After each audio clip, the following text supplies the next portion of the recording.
घ्यायला लावलेली आहे. अण्णा अंजली दमानिया यांनी धनंजय मुंडे यांचा राजीनामा घ्यावा यासाठी पुरावे जे आहेत ते अजितदादांना दिले आहेत आणि धनंजय मुंडेंनी आज म्हटलं की अजितदादांना पुरावे दिले.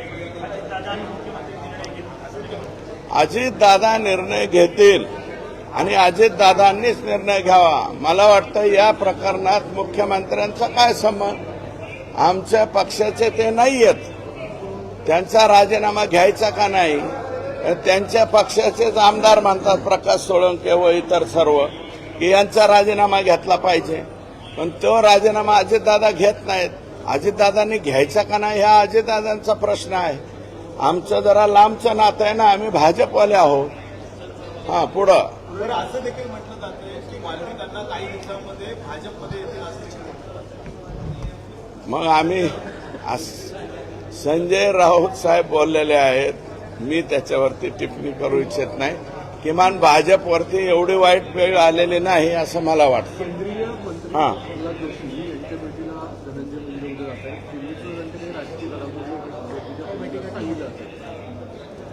केंद्रीय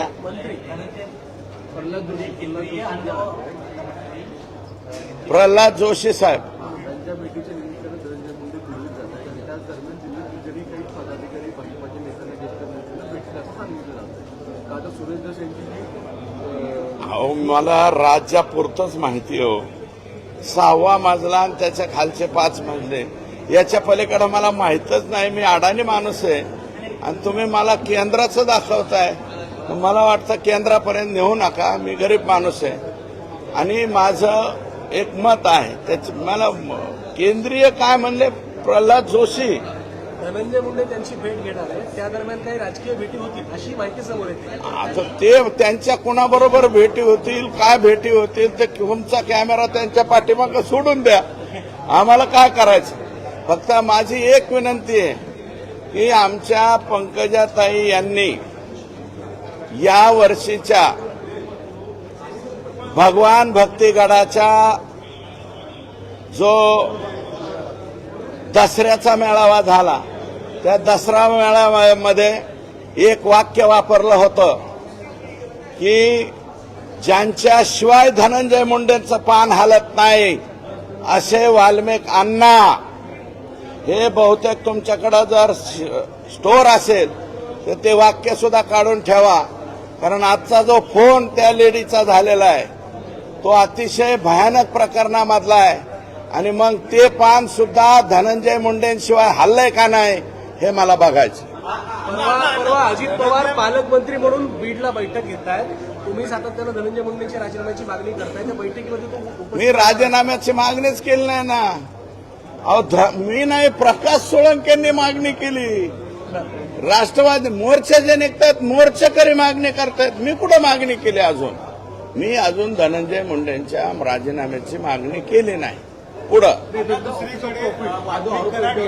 रुग्णालयामध्ये ठेवलं होतं शासकीय रुग्णालय, त्या शासकीय रुग्णालयाचा एक मजला खाली करण्यात आला होता. स्पेशल ट्रीटमेंट दिली. माझ्या कानावर आलं होतं. नंतर मी आमचे CS थोरात आहेत ते परदेशामध्ये गेलेले, त्यांना फोन केला असा असा काही प्रकार झालाय का, तर त्यांच्या कानावर आलं. कारण सबऑर्डिनेट लोक होते. लगेच त्यांनी जे आहे ते तिकडून परदेशातून सांगितलं आणि ते बाहेर काढलेले कॉट लगेच आत घेतले. काल अंजली दमानी यांनी ऑफिस ऑफ प्रॉफिट जो आरोप धनंजय मुंडेंवर केला गेला होता, काही वेळांपूर्वी ते धनंजय मुंडे यांनी सांगितलं की जी निर्मिती कंपनी आहे महानिर्मिती ही प्रायव्हेट कंपनी आहे. म्हणजे दुसरी गोष्ट, महानिर्मिती कंपनी जरी प्रायव्हेट असली, प्रायव्हेटायझेशन कोणी केलेलं आहे? शासनाने केलेलं आहे. महावितरण, महानिर्मिती, पारेषण हे कोणाचे अंग आहेत? सरकारचे अंग आहे. सुप्रीम कोर्टाचा जो त्यांनी दाखला दिलेला आहे, ठीक आहे, सुप्रीम कोर्टाचा निर्णय असेल, परंतु बेमालूमपणे त्या राखेची कत्तल करावी. राख कोट्यवधी रुपयाची, हजारो नाही लाखो कोटी रुपयाची राख उचलण्यात आलेली आहे. त्याचा हिशोब जर काढला तर मला वाटतं त्याचे आकडे सुद्धा मोजता येणार नाहीत. आणि भास्कर केंद्रे सारखा पोलीस 100 टिप्पर ठेवतो मानल्यावर मग बाकीच्यांचे किती आहेत? कुणाकुणाचे आहेत? दाऊदपूरचे किती आहेत? कोणत्या मुंडेंचे किती आहेत? सगळे आकडे आहेत माझ्याकडे. पण तुम्हाला माझी विनंती आहे ना, मीडियाला जाऊन जरा बघा ना, तुम्ही नीटनाटकं बघा ना. ते सुप्रीम कोर्टाचा गोंडस म्हणजे आदेशाचा गोंडस नाव मला वाटतं मुंडे साहेबांनी घेऊ नये अशी माझी विनंती. परळीचं ऑडिट करा अशी मागणी केली. परळीची ऑडिट करा अशी मागणी केली. हा ऑडिट करा, मोठं ऑडिट करा अशी मागणी केली. किती गव्हाण येतं बाहेर पडेल, किती आकडे बाहेर पडतील काय?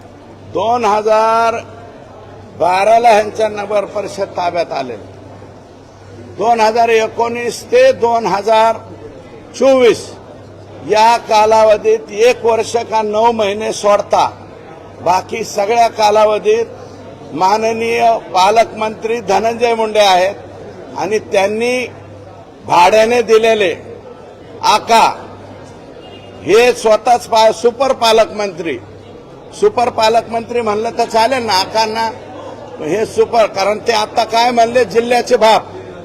हे जिल्ह्याचे जे बाप होते त्या बापांनी 11 तालुक्याला 100 रुपये द्यायचे आणि 11 तालुक्याला 100 रुपये द्यायचे, 100 कोटी आणि 300 कोटी एकाच तालुक्याला घेऊन जायचे. असा पद्धतीचा कारभार बीड जिल्ह्यामध्ये झालेला आहे.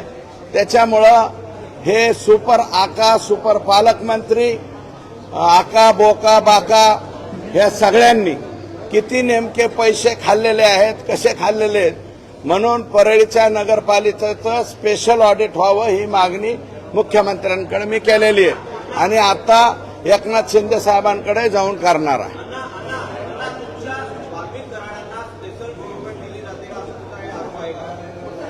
मला नाही वाटत. स्पेशल ट्रीटमेंट देण्याचा प्रयत्न करत होते हे लोक, पण कोर्टाने त्याच्यावरती ऑब्जेक्शन घेतलंय.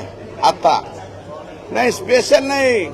अहो, हे मागचे 4 वर्ष पालकमंत्री हे स्वतः पालकमंत्री नव्हते. शॅडो पालकमंत्री म्हणा, सुपर पालकमंत्री म्हणा किंवा सुपर आका म्हणा, हे सगळ्याच्या सगळं कोण होतं? अण्णा, आका अण्णा. तर हे जे आका आहेत, ह्या आकांनी काल 26 आकडे सांगितले, मी 226 म्हणले. अहो, बरचसं पोलीस दल, बरेचसे हे यांच्याच नियुक्तीवाले आहेत.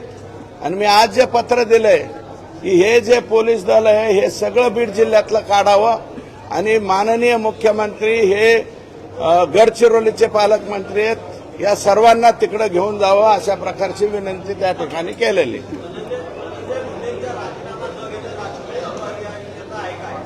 कोणाची?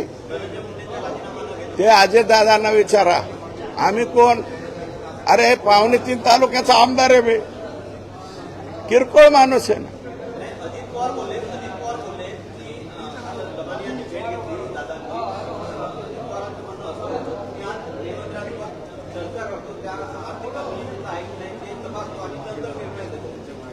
कशात? मी पीक विम्याच्या संदर्भात सुद्धा चौकशी लावावी म्हणून मी पत्र दिलेलं आहे. मी आरोप केलेला आहे राज्यामध्ये जवळपास 5,000 कोटी रुपयाचा पीक विम्याचा घोटाळा झालेला आहे. आणि आज पत्र दिलंय मी सेक्रेटरी किंवा विभागीय आयुक्त एक आणि ते सांगतील तेवढे सदस्य घेऊन पीक विमा घोटाळ्याची चौकशी करावी. आणि अजितदादांच्या बद्दल मी काय बोलणार? मी छोटा माणूस आहे ना. अजितदादा 7 वेळा उपमुख्यमंत्री आहेत. मी 2.25 तालुक्याचा आमदार आहे. मी गरीब माणूस आहे. एवढ्या छोट्या माणसांनी त्यांच्यावर आणि अंजलीताईंवर बोलणं कसं शक्य आहे मला सांगा. अंजली दमानिया ह्या म्हणजे राज्याच्या प्रमुख हे आहेत. मी 2.25 तालुक्याचा माणूस आहे. त्यामुळे त्यांच्या दोघांच्या बद्दल मी कसं उत्तर देऊ? बाजूला अरे 2 मिनिटं